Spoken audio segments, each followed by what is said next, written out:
We are back for more. Never really ended. And the 49ers practice squad is under construction. Whereas Tuesday was all about the initial cut down to 53 men, Wednesday has been about the construction of the practice squad and adding some finishing touches to the 53-man roster. The biggest of which has been cutting Trey Sermon, Matt Barrows over at The Athletic. That's where I work too. He wrote about it. 49ers cut running back Trey Sermon to make room for a new offensive lineman. So the 49ers started today by scouring the waiver wire.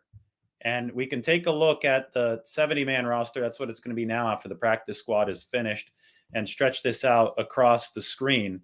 This is how the 49ers began the day. They were looking at guys that other teams waived, and they decided to pick up Blake Hance, who I talked about a little bit earlier today. Hance, offensive lineman from the Browns, played tackle last year, played a really good game at guard back in 2020 in the playoffs when everybody was on the COVID list. That was his best pass protecting game in his NFL career. So Hance is a versatile offensive lineman. 49ers obviously need help along the offensive line. When they claimed him off waivers because the Browns cut him yesterday, the 49ers needed to kick somebody off the 53 to make room. And they kicked Trey Sermon off of the 53 to make room, which is obviously significant news in the larger picture of things, just given 49ers roster construction, given Shanahan's history with running backs, and especially given the fact that Trey Sermon was a third-round pick just last season. So in the past, we had seen Kyle Shanahan with highly picked running backs. Well, I wouldn't even say fourth round for Joe Williams was all that high, but he picked Joe Williams, fourth round 2017. Shanahan held on to Joe Williams for a while. He stashed him on injured reserve there. Williams never played a regular season game for the 49ers, but he got really 2 seasons worth of chances, right, for the football team. So the criticism of Kyle Shanahan had been that he'd been ultra stubborn with running backs that he had used draft picks on. And the case with Trey Sermon here was fascinating because the 49ers had so many capable running backs on cutdown day. And on cutdown day, the 49ers decided to carry Trey Sermon in an unprecedented move. They had 5 running backs make the initial 53-man roster. Well, about 12 hours later, maybe a little bit more than that, maybe closer to 24 hours later, not much longer after that, though, the 49ers decided to waive Trey Sermon. They had to do it because they needed to make room for the new guy, the new lineman, Blake Hance. So we can deduce from this that Trey Sermon was one of the last players to make the 49ers 53-man roster, if not the last player to make the 53-man roster. They obviously kept Sermon over Jordan Mason, which answered a question that we discussed a lot on the show over the course of the past couple of weeks. Where on the pecking order is Jordan Mason versus Trey Sermon? It's always hard to tell during preseason, right? Because they're running against different defenses behind different fronts. But for sure, I mean, you could even see this in some of my work from this year. I pondered this in my writing. Sermon averaged only 1.9 yards after contact per rush compared to 4.9 for Jermichael Hasty, who, by the way, didn't make the team, is now a member of the Jacksonville Jaguars. They picked him up on waivers today. 4.1 for Jordan Mason and 3.2 yards after contact per rush for Ty Davis Price. I wrote this several days ago. Sermon was not as impressive during the preseason games as those guys by a long shot. But the 49ers continually maintained, this is up until the preseason game that closed the schedule against the Texans on Thursday. John Lynch in the pregame show of that, and Kyle Shanahan later, they maintained that Sermon, though he didn't look good in the games, had really impressed them throughout the course of the offseason. And I think as we piece some stuff together, it is possible that the 49ers were trying to trade Trey Sermon. That, as a third-round pick, they thought that he might still have some value. If they talked him up and if they said, hey, he's looked really good at practice, maybe they might be able to get some biters for Trey Sermon, right? They might be able to get some bites on that trade market. Obviously, that didn't end up happening, and they ended up waiving him the day after the initial 53-man roster cut down. Now, you can't say that they completely had lost faith in him, because otherwise he doesn't even make the first 53-man roster list, unless it was some kind of crazy trade bait machination. But I don't think that was the case. So I think that Trey Sermon barely made it. But then as soon as the 49ers got into a position where they needed a roster spot, that's when they cut bait, right? That's when it was like, okay, we're not gonna sit here any longer and hurt our football team because we need to strengthen the offensive line over everything else. And Trey Sermon was the player who got the axe. So Sermon's gone. And, those people who criticize Kyle Shanahan for being stubborn, sticking with running backs too long, I think that at this point, he didn't stick with Trey Sermon for too long. He made sure that a journeyman offensive lineman got his roster spot instead on this day. So that's the Trey Sermon news. The 49ers, now, if you go back to this 70-man roster, which is currently about a 65-man roster because it's not finished yet, counting the practice squad. You could see the running back room now is much more normal sized. Elijah Mitchell, Jeff Wilson, Ty Davis-Price, and Jordan Mason. 4 backs, 1 fullback, and Kyle Juszczyk, so that's 5 under Anthony Lynn. 4 tight ends.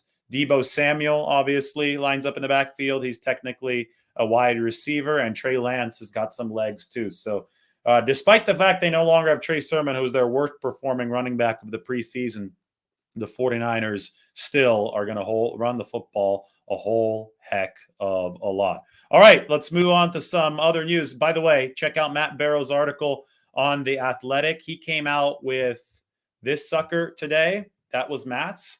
Mine is right here. This one just came out. Inside Jimmy Garoppolo's complex incentives and the 49ers salary cap situation. This right here, I did a lot of work on with some charts and breakdowns. So I'm going to put this one into the chat section. You can go ahead and check it out.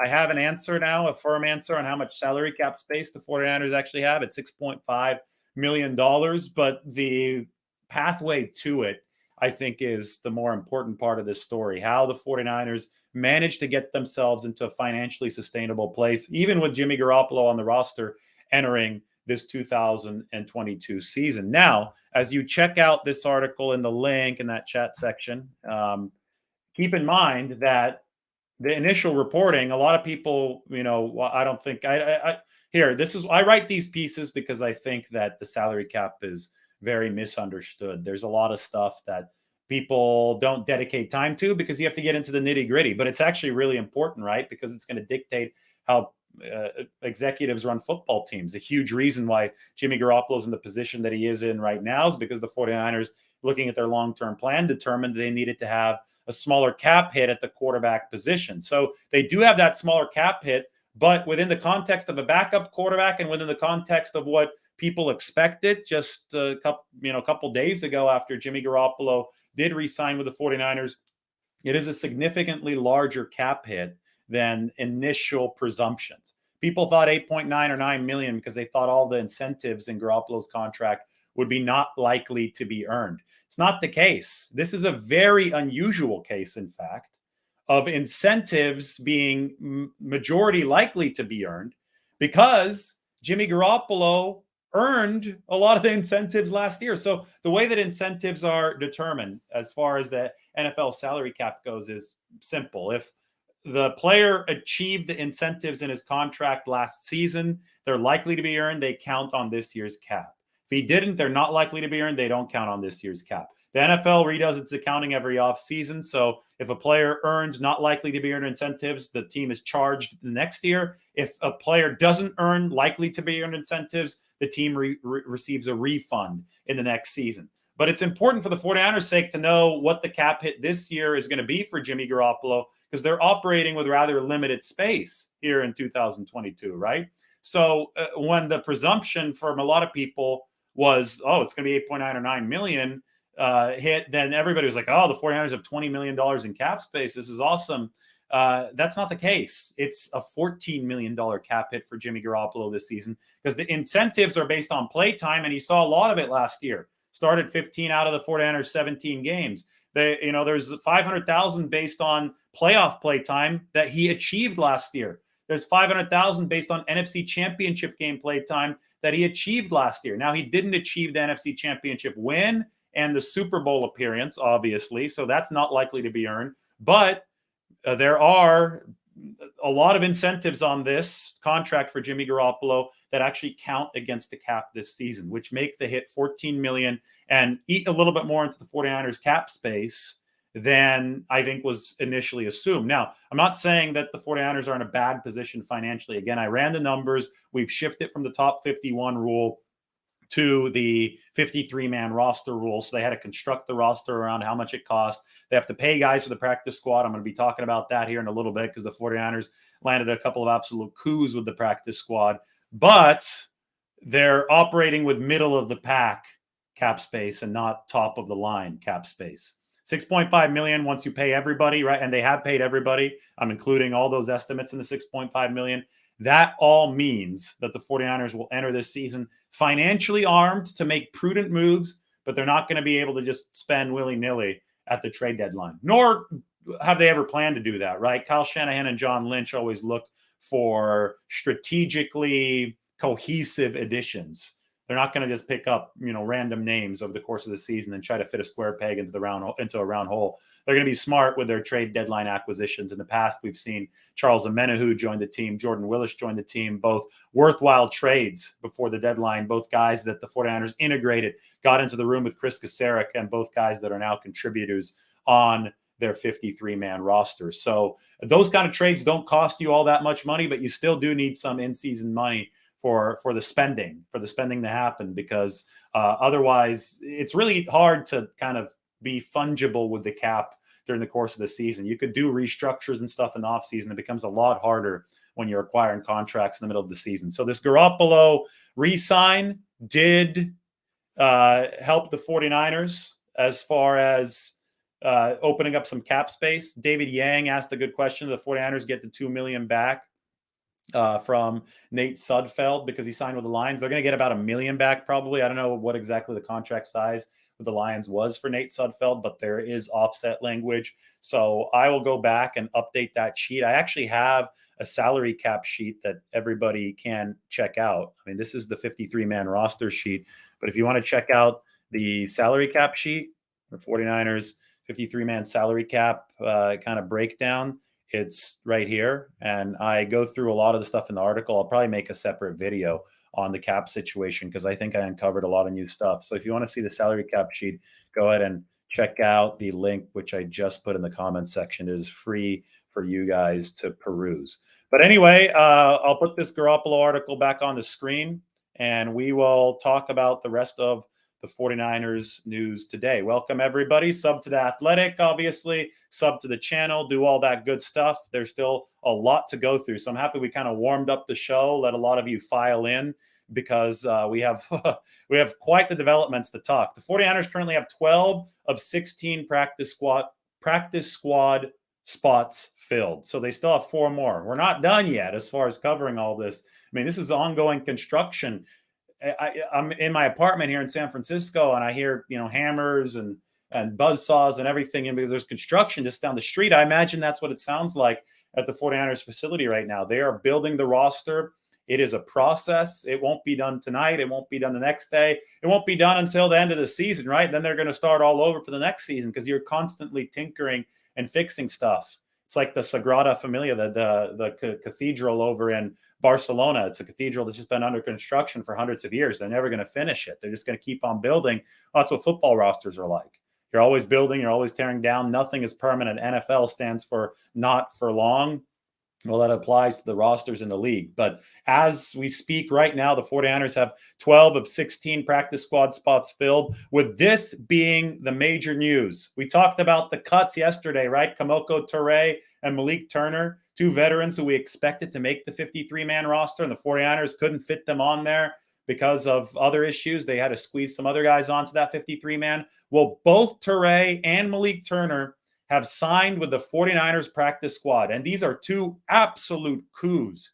I don't think you could overstate how big of, 2 pieces of news these 2 stories are. I mean, this is huge for the 49ers. First of all, Kemoko Turay, 5.5 sacks for the Indianapolis Colts last year. These kind of guys don't just grow on trees.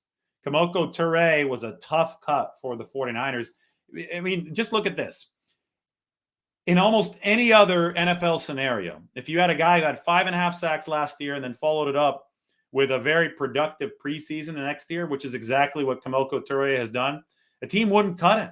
But the 49ers have an exceptionally deep defensive line. So they did cut him because they have an exceptionally deep roster, and they had to make that tough decision. And they could only hope that Toure would be willing to come back to their practice squad. Now, if you look at my 53-man salary cap page, you can see what a practice squad salary typically is.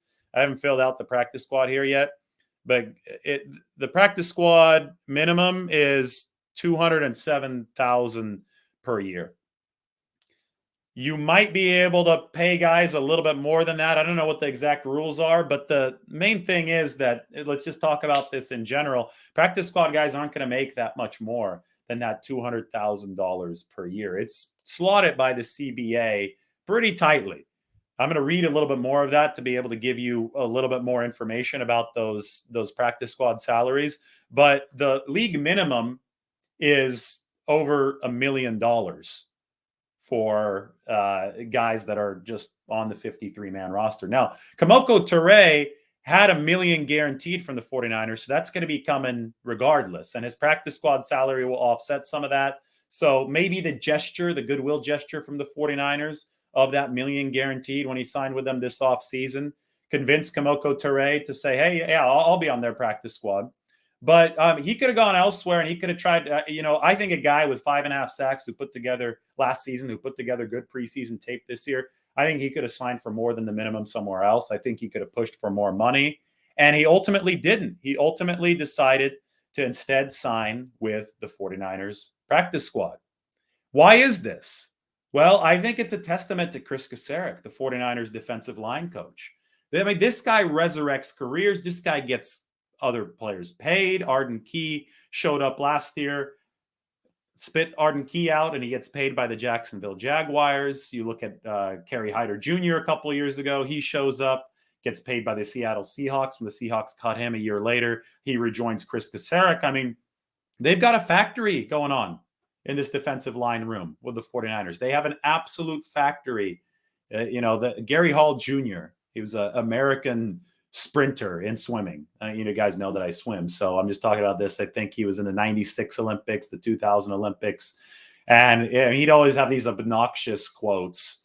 Like one of them was, "My body's a muscle factory, and it's currently going through the Industrial Revolution." Well, the 49ers are a defensive line factory, and with Chris Kasarik at the helm, they're currently going through the Industrial Revolution. They're just churning these guys out, getting them paid. That's the goal, so they could support their families.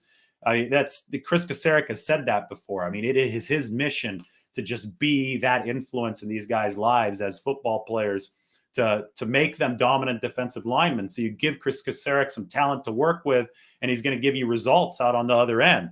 And with that track record, I think that's why Kemoko Turay was cool coming back on the practice squad with the 49ers. Now, the practice squad, I think they just got to do away with this at some point and just expand these rosters to 70 men, because they're becoming more and more taxi squad-like, right? And I talk about the 49ers having 12 of 16 practice squad spots filled. Well, some of those spots are filled by younger developmental players, some rookies, but some of them are filled by veterans like Malik Turner, Kemoko Turay. I mean, these guys they're essentially using it as a taxi squad, like a little bit of a minor league system, to be able to call up players onto the active roster. And I'm confident that Kemoko Turay is going to see some time on the 49ers active roster this year.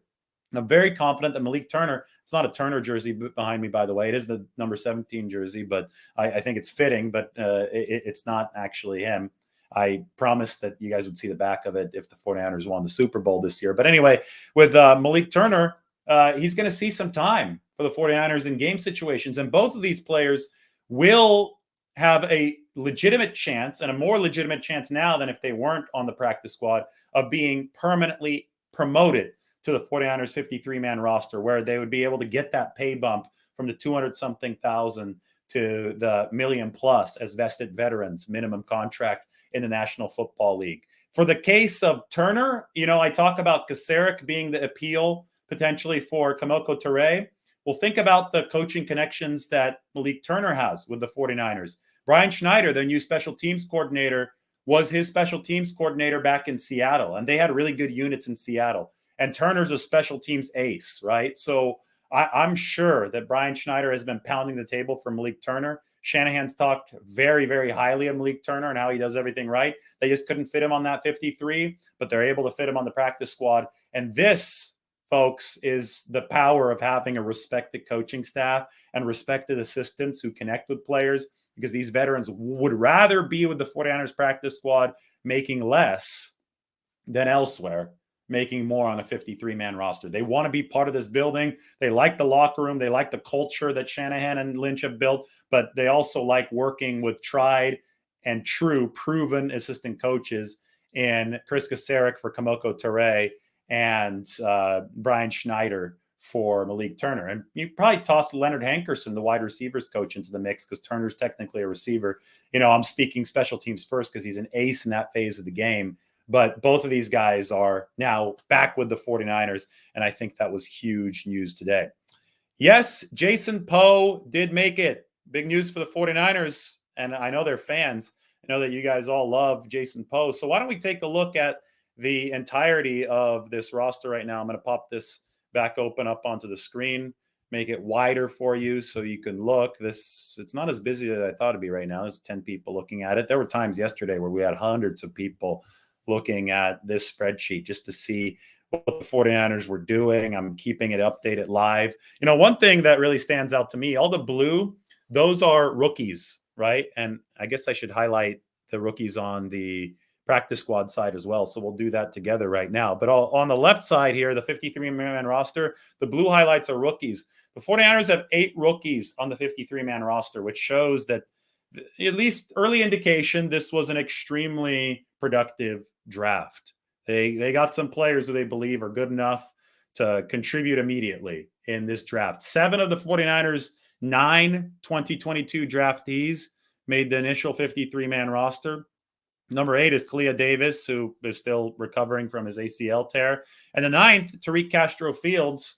Well, they liked how he was playing during training camp and toward the end of the preseason as well, but they didn't fit him. And they had to waive Castro-Fields, and he got picked up by Washington today. So just remarkable that 8 of the 49ers' 9 draftees are still around after cutdown day.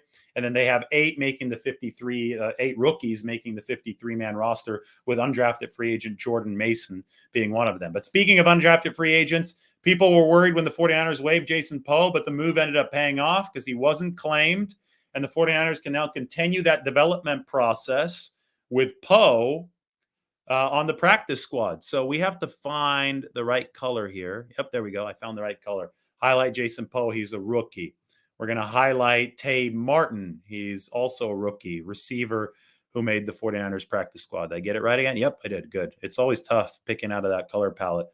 We go down the list. Marcelino McCrary-Ball. He is also a rookie. So we can give Marcelino McCrary-Ball some love. 2 of these guys right here, Quantrez Knight and Taylor Hawkins, both rookies. So as we go through the list, we see that the 49ers now on this side have 8 rookies on the 53-man roster, and on the practice squad so far, they have 5 rookies. That's 13 rookies plus Clea Davis, 14 rookies in the building, which is very, very significant because now the 49ers have had a chance to vet these players, and they're really happy with them over the course of training camp in the preseason, happy enough to keep them in the building, either on the 53 or on the practice squad. But why don't we go through some of these players and, just note the mix of players that the 49ers have on that practice squad. Tay Martin is a rookie receiver, but then you have 2 veterans, Malik Turner and Willie Snead IV. If the 49ers thought they're going to have a terrible team, they wouldn't carry Willie Snead and Malik Turner on the practice squad. They wouldn't bother with it. They'd put young guys there instead.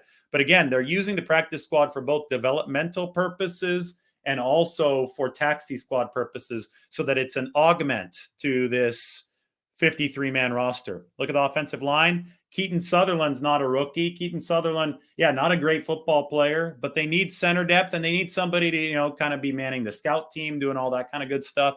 So Keaton Sutherland's a valuable member for a contending football team, whereas Jason Poe is obviously a more developmental weapon. Now, in the case of Poe, they can flex him up for specific game plans. And I mean, he's an absolute bowling ball. We've talked about this. Jason Poe is a guy who I think the 49ers can use in specialty packages if they're running, even triple option. If they're running some crazy stuff in this outside zone, I know Shanahan requires a lot of athleticism from his offensive linemen to really be able to stretch the formation, get to certain spots in the field. Poe can be an excellent specialty weapon for the 49ers because he runs a 4.940. He's faster than almost every single offensive lineman in the NFL. He's got a lower center of gravity. Just roll that bowling ball out there. Roll the bowling ball out there in specialty packages, H-back roll, fullback roll. I don't care. Roll it out there and see what Jason Poe can do moving forward. Speaking of fullbacks, no word yet on Josh Hokett. I don't think he's gotten a call from the 49ers yet at this point.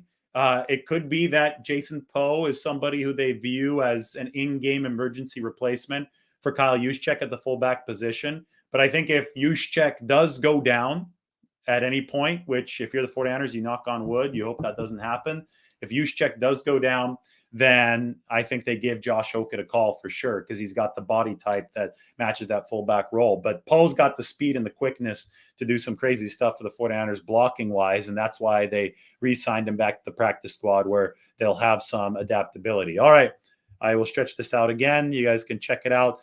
Kemoko Turay, Akeem Spence, and Alex Barrett are 3 defensive linemen that they brought into the practice squad. All of these guys are veterans, so they're just trying to keep the D-line room as deep and stacked as possible. As you can see, they have 10 of them on the 53, 3 of them here, so that's 13 defensive linemen for the 49ers, 14 if you include Clea Davis, the rookie, still on the NFI, non-football injury list after he tore his ACL playing for Central Florida last season.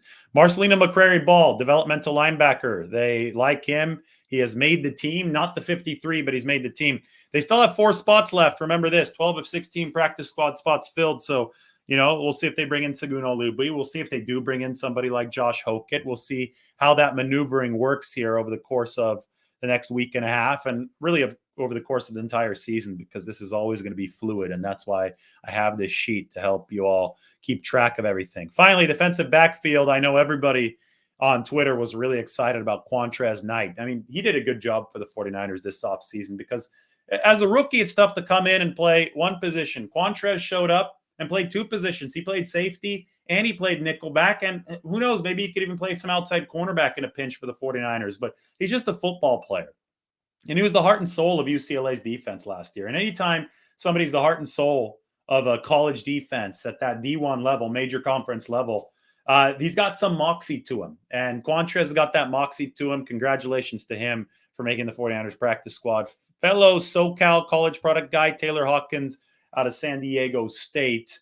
Safety had that interception against Kellen Mond late in week 2 against the Vikings of the preseason. He's also on the practice squad. Speaking of taxi squad additions, as you can see here, Tashawn Gibson, who the 49ers brought in about a week ago, then they cut. Well, Gibson is back, veteran.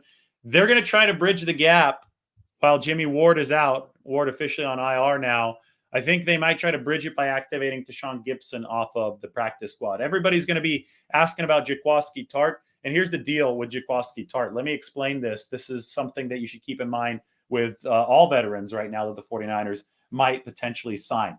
Week 1 of the season is a big inflection point for veterans who have vested contracts or contractual rights in the NFL. If you are on the roster week 1 and you continue with the team past week 1, your contract, your salary for the entire 2022 season as a vested veteran is fully guaranteed. That was the issue with Jimmy Garoppolo, right? September 10th would have fully guaranteed the old $24.2 million base salary that the 49ers weren't willing to pay this year. So that's why we talked about September 10th before he did end up re-signing for less money. And now it's fully guaranteed anyway. So the 49ers have no choice, but they're obviously planning to keep Jimmy Garoppolo right now. But back to the whole situation with vested veterans not named Jimmy Garoppolo. That September 10th inflection point is a big deal. So if the 49ers bring in Tartt right now, and he's on that roster on September 10th, which I think he would be because there's no game in between now and September 10th, well, then his entire salary would be fully guaranteed. If the 49ers aren't yet committed to bringing in an entirely new body to survive the season at the safety room, I don't know if they want to do that with Jaquiski. I don't know if they want to do that with Jaquiski Tartt. They can do this with Tashawn Gibson because he's on the practice squad right now. They could simply elevate him from the practice squad for the game against the Bears without having him on the active roster And that would mean that Deshaun Gibson wouldn't get that fully guaranteed 53-man type of deal, even though he's a vested veteran. So you have more flexibility with Gibson than you would have with somebody like Tart, adding him to the 53-man roster, because adding Tart would also entail that you cut somebody else. So I think the 49ers are going to be careful with this. And if after week one, they determine that, we actually will need safety help, or hey, even maybe before week one, they'll determine this. They'll say, hey, we actually do need Tart's help. It's worth us guaranteeing a salary. Then they'll do that.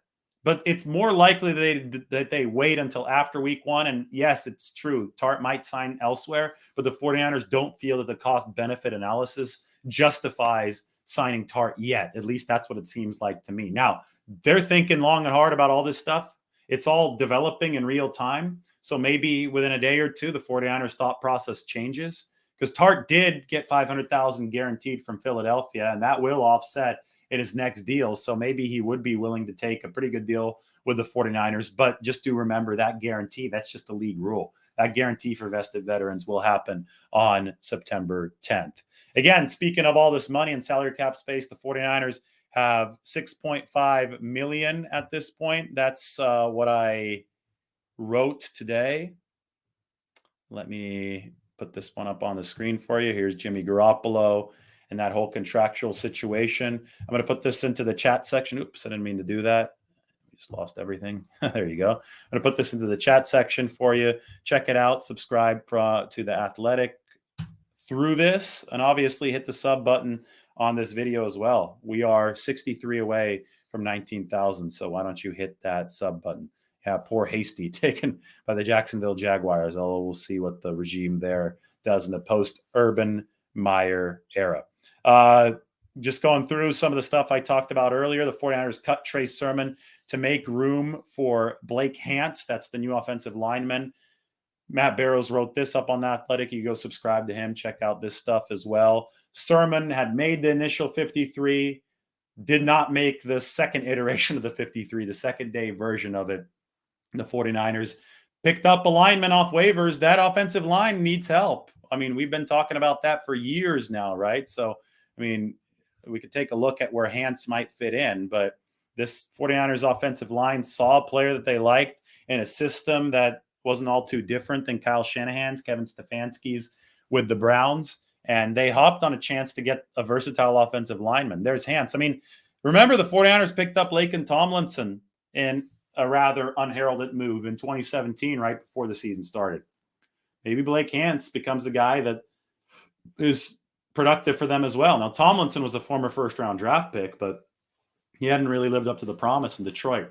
49ers made it work for him, though, over the course of his time there. So you see Hance. Sermon's no longer on the 49ers roster. Hance I have slotted behind Spencer Burford right now. We'll see how they line up at practice tomorrow. That's going to be exciting. By the way, tomorrow at practice, let me put this up on the screen. Adam Peters will speak to a larger crowd of media for the first time in his 5+ years with the 49ers. And this is cool news. I'm just doing this on the fly. That is the assistant GM, Adam Peters. Put this up on the screen. Why don't we talk about it? Assistant GM Adam Peters. He is the right-hand man for John Lynch. He came over from the Denver Broncos in 2017 after Lynch had sat in with John Elway, former Stanford friend, on Broncos meetings. But I think might even been Broncos pre-draft meetings. And John was so impressed by Adam Peters that he offered him the director of player personnel job with the 49ers in 2017. And then Adam was promoted to assistant GM. And now Adam, who I've done a one-on-one interview with, I've written an article about him. He grew up a 49ers fan. Think about that. I know a lot of 49ers fans watching. I'm sure a lot of you also grew up in the Bay Area. Adam Peters, as a youngster, shared an elevator with Joe Montana at Candlestick. And now he's making major 49ers personnel decisions, or helping Kyle Shanahan and John Lynch make them as assistant GM. Well, tomorrow at the press conference in the John McVay draft room, Adam Peters is going to be answering questions as well. It's going to be his first time in an organized media setting along with John Lynch. So congratulations, Adam Peters, moving up in the world. This is definitely, I think, symbolic. I think it's an advancement. We talk about John Lynch. How long is he going to be around with the 49ers? Well, as long as those competitive juices are not quenched, right? He turned down a lot of money from Amazon, reportedly worth up to $15 million. He's probably making around $5 million right now, based on reports. That's a 3x pay raise. That's $10 million left on the table. Lynch is so competitive. I think he wants to win a Super Bowl, and he's still with the 49ers, but he's grooming his right-hand man right now, right? This is the GM in waiting, I would say, for the 49ers, is Adam Peters. And I think we shouldn't lose sight of the symbolic importance of Peters speaking tomorrow. All right, back to the practice squad. 12 of 16 practice squad spots filled for the 49ers. Another look at everything right here. Tay Martin, Malik Turner, Willie Snead IV, Poe, Sutherland, Toure, Akeem Spence, Alex Barrett, McCrary Ball, Quantrez Knight, Taylor Hawkins, Deshaun Gibson Sr. If Trey Sermon makes it through waivers, I think the 49ers would like to add him to the practice squad. Again, I don't think that they completely hate Trey Sermon. I think there's a reason why he made the initial 53-man roster, but they obviously aren't in love with Trey Sermon since they cut him here on the second day after that, or the first day after that roster cut down. So I do think that he's a candidate for the practice squad, because I do think the 49ers want as many bodies as possible in that running back position to avoid the running back apocalypse of last season.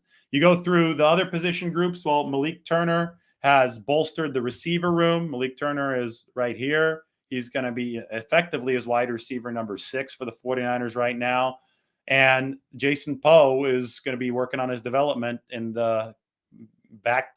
It's not going to be behind the curtains. It's going to be very much in front of everybody at practice, but from the depths of the practice squad. He's not going to be paid as much, but Jason Poe is still going to be receiving that coaching and that development that the 49ers want him to receive. And then, of course, Kemoko Turay, defensive line room, wants as many bodies as possible, and keeping Kemoko Turay around on the practice squad, absolute coup for the 49ers, along with Malik Turner. All right, I might wade here into the comment section, answer a couple of questions. Why don't we take a look at what's going on? 60 away from 19 sub. Mike is helping us out. So is Eric Gomes, cool guy. Eric Gomes always there supporting the channel.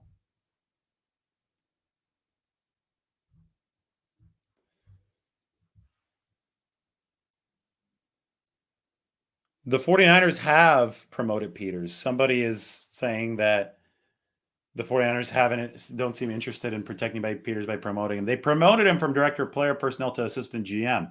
The next logical promotion would be from assistant GM to actual GM if you made Lynch the president or CEO, right? I think Jed York is currently the CEO, so I don't know if you'd be able to call Lynch that. And that could be coming. But so far, Adam Peters has stayed with the 49ers. So, I mean, results talk, right? I mean, either he stayed or he hasn't. So far, he's there. I know he hasn't landed those jobs that he's interviewed with, but the 49ers are very, very content to allow him to continue climbing the ladder with them. And this is going to be a big symbolic moment for him in that press conference tomorrow, Thursday morning. And then we're going to get to see Jimmy Garoppolo and Trey Lance back together again on the practice field. A lot of good videos coming. So speaking of that, make sure you're sub to the channel, sub to The Athletic, because tomorrow is going to be a big day at the facility. We're going to talk to Peters and John Lynch before practice in the draft room.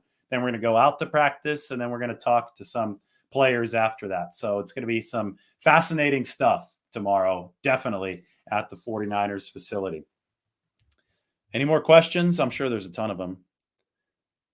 Why cut Sermon today? Well, I think that, the reason why they cut Sermon today over Hasty, they might have preferred Trey Sermon over JaMycal Hasty. We'll get the exact answers, or maybe they thought that he had trade value.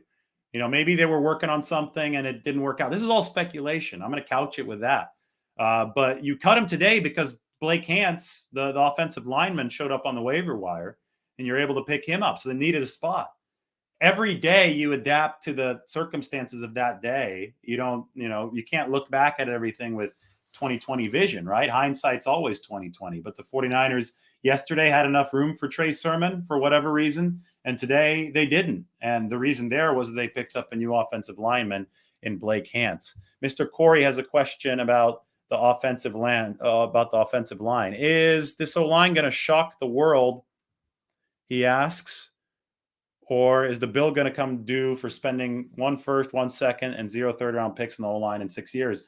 I guess that's the question that's going to determine a lot of whether or not the 49ers are successful in 2022, right? We'll see. A lot hinges on Aaron Banks, especially. They need some good play from him, that left guard position. They did pick up another guy who could play guard today in Blake Hance. Starting safeties week 1. Ooh, that's going to be interesting. Definitely Talanoa Hufanga. They put Tarvarius Moore in there. Or does George Odom get the spot? I think it's Moore versus Odom to start in week 1. And then you might flex Deshaun Gibson up from the practice squad to make sure that you have some depth there. Still waiting on Dante Johnson. He hasn't signed his 15th contract. I'm not kidding. 15. And his next contract that he signs with the 49ers, if it does happen, will be his 15th with the 49ers. DocuSign commercial right there since 2014. So still waiting to see what they do with him. But he's also a possibility for that. All right, guys, I have to get going. This has been another long show, over 40 minutes. So be sure to check out the piece. I'm going to be talking about this Jimmy Garoppolo piece a little bit later. I could pop it back open on the screen, though, for us right here. Inside Jimmy Garoppolo's complex incentives and the 49ers salary cap situation. There you go. Chat section has the link once again. This is important stuff because the 49ers are now financially armed heading into the 2022 season. All right, guys, thanks again for everything. We'll talk to you soon. Be sure to sub to The Athletic and continue following along as this development of the roster continues. I can't sleep and I'm not sleeping because I'm tracking all this. So go ahead and follow along for the ride, and let's enjoy the ride as we enter Labor Day weekend here in just a couple days. A lot of footage coming from practice tomorrow, too. All right, everybody have a good dinner. Take care.